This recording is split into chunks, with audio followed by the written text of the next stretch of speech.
Hi guys. Hey guys, welcome back to another video. So today what we want to show you guys was a real quick update on a portion of our front yard here.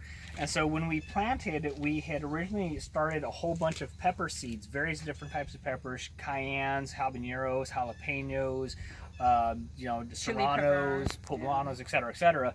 And we started them from seed, and we came out and we transplanted them all over our front area. And then we had not one but two late season frosts after we transplanted. So we were pretty confident that we had lost all the peppers or that they would all die off.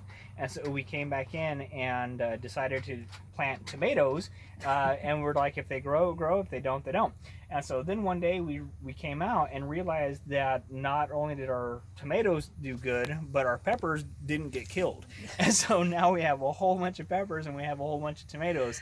And so we just wanted to give you guys a quick update just because they are thriving and doing so well. Yeah, well, let's do a little tour on our front yard garden. It's a mixture of flowers, bushes, tomato plants, pepper plants, and everything else. It wasn't in we didn't plan to do this at all. I mean, it was just an accident, but you know what, so far we are very happy and impressed with our garden. But let's do a little tour because we never did actually show you our front yard garden. But here we are. As you can tell, I wanted the tomatoes to be in the back and then the peppers in the front, but it didn't work out. It turned out to be that they're all mixing all over the place here. Our tomato plants here, because we don't have the cage, and the plant just basically lay all over the ground, and it was a big mess. It was it was not very pretty looking. So I decided to go ahead, and this is what I did to control and to tame it, is to put the stake here and then pick up all the branches and then just tie it. And then I did one time, I pruned the bottom off, which is due for another pruning anyway right now. But as you could tell, like all of the tomato plants are all tied up like that on the stick, just to make sure that the stem don't fall all over and just make a big mess. And then our pepper plants, are doing very good here. If you could tell, look at our bee. We have bees every day around the clock, which is the best thing to have. They are different type of bees, honeybee, big bees, I don't know what, bumblebees here. But our pepper plants, look how high these are.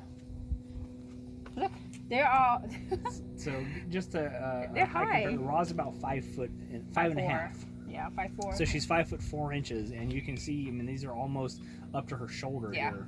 I think, if I'm right, if they are loving the sun as much as they are now, I have a feeling that they're gonna be a lot higher.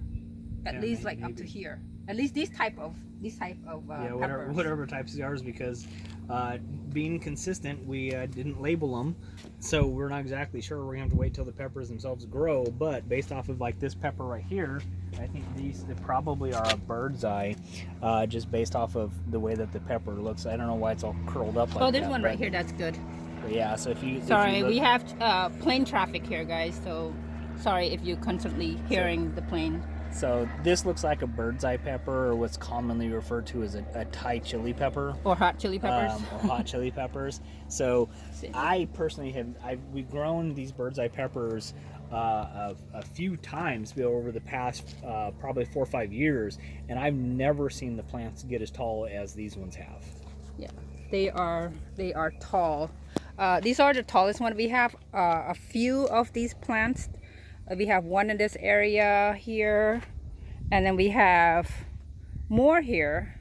Look at how tall they are. See, look, this is the same type of peppers. Look at how tall they are. That's why I'm thinking it's gonna get taller.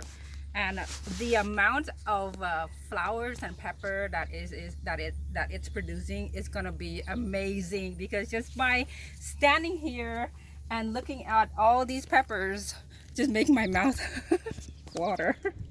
Look at all these peppers. Look at, with just this plant itself, look at all that flowers, and then peppers inside here. I got all that. And then that's not including the plants that's back there. And then right here. This is just, and then we have those little ones that are just struggling to get by.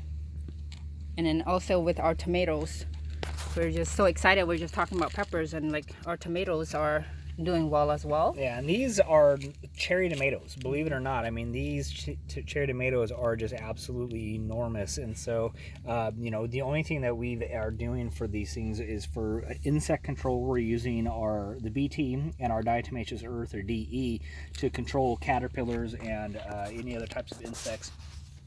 And then as far as additives goes, the only thing we added to the soil is rock dust.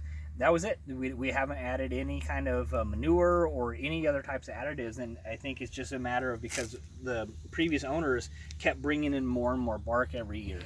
So the loaded. the soil that's underneath there is black. Absolutely great looking soil. Yeah, and because we used what my husband put. Volcanic rock dust. Because he used volcanic rock dust, we have not seen any tomato worms at all. Well, that's the BT. The BT? So the BT targets tomato worms or caterpillars in general, which a tomato worm is just a large caterpillar.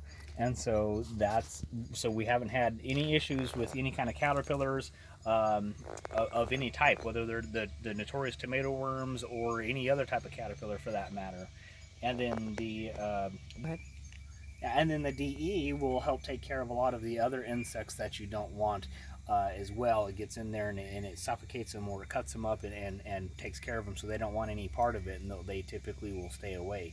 So, but yeah, I mean, so we're getting great insect control because of that, and then also, you know, like I said, the only thing we have for nutrients is just the broken down mulch that's been put on, and then the volcanic rock dust, just to provide all of the other various minerals and nutrients back into the soil.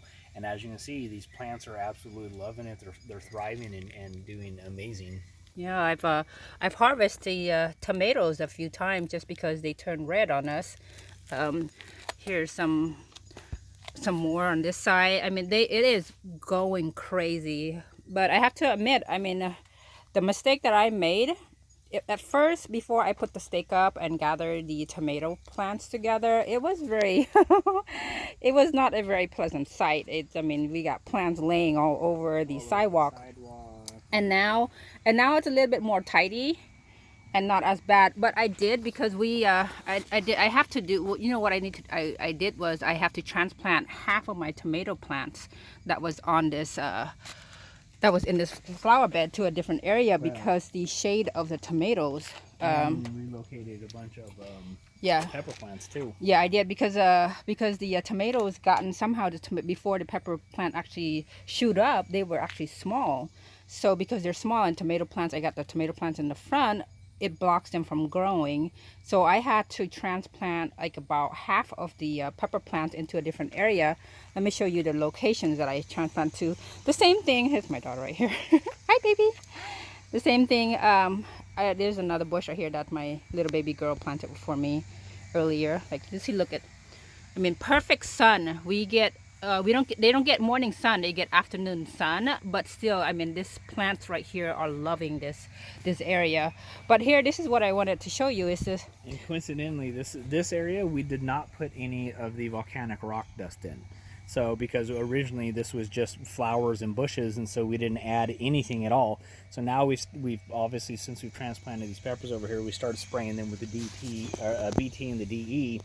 And so, you know, since these are doing okay, plus the shock of being transplanted, you know, these plants are still doing pretty good. They're still green. They're still lively. They're coming up. They're still. They're giving more, produce peppers. Peppers coming. At first, they were not happy because I transplanted them when they were flowering already. But I feel like I don't have any choice, because they were on the bottom of all of the tomato plants. Tucked behind, and they probably would have died had we left them alone. And so getting them transferred over, it was a short-term shock to them, but long-term, I think that they're going to be just fine. What is that, babe? some kind of pepper. So we don't know. We got excited. We went garden happy, and we just put plants and seeds all over the place, and now we have tons of peppers. But yeah, we it's a Well, planting learning So experience. next year, you know, since these ones are recovering and doing good, we'll probably convert a lot of this into usable growing space, and you know, put peppers here or tomatoes or whatever it is that we decide on next year, and then add in some of the volcanic rock dust and continue to build the soil up even that much better, so that way the plants can start here and then thrive like the other ones on the other side are doing. So just to give you the ideas and the look of how our front yard garden is, this is it. That's all we have. I mean, we use this area right here just for tomatoes and peppers, which, like I said, it was not it was not in the ideas that we wanted to do, but somehow it turned out this way. But the amount that our peppers and our tomato is producing is just amazing. I am very happy. I think next year we're going to do the same thing. Just reverse it, and the tomatoes will be in the back, yeah, with the peppers in front. Yeah, that's what I'm going to do. Just reverse it, so that way the tomato can be hidden, because as you could tell, because I tie them up, and I did not use the tomato cage because I feel like it's a little bit too much for me storage wise. I tried to improvise, so I end up going with the stake, but you know what, it works out great for me because it's not really an eyesore, and it's hidden. So next year, if I have the tomatoes in the back and then pepper plants in the front, it helps hide the stake, and doesn't really show out that much when people are driving by. But just to let you know, I want to show you this right here. This right here, I believe it's jalapeno plants, right? Look at, baby, you want to show them? So as you can see, they're loaded, hanging all over the place here. I think it needs to be picked too. I think some of them are ready to be picked. Getting close. Yeah, that's just one. That is just one pepper plant that we have, and I have more, like I said, all over the place, and I just cannot get enough of the bumblebees. Yeah. See, even back here on this one, it's this one's not even all that big really, and it's got peppers hanging all over the place too. Yeah, we're just gonna go happy. We're gonna be pepper happy Lots of spice for a lot of time. Sorry, our ring. I thought I muted it, but yeah, the bumblebee is just it's just a fun thing to watch. Look at. That's the reason why, one of the main reasons why we don't use pesticide and we decided to go organic is because we are living in a rural area, and we have lots of bugs, lots of bees all over, and if we use pesticide, we're gonna end up killing them, and that's one thing that we don't want to do, is to kill all the bees. We don't want to do that, but yeah, this is it. This is what we want to show you, how our front yard look like. Let me step back real fast just to show you the other corner. See, you got that section right there, and then look at that. That's gorgeous, gorgeous. So as always, guys, please don't forget to like and subscribe, and if you know somebody that you think would like this video, please don't hesitate to share it and help support our channel. So as always, thank you for your support. Thank you. And we'll see you on the next video. All right, thank you. Bye.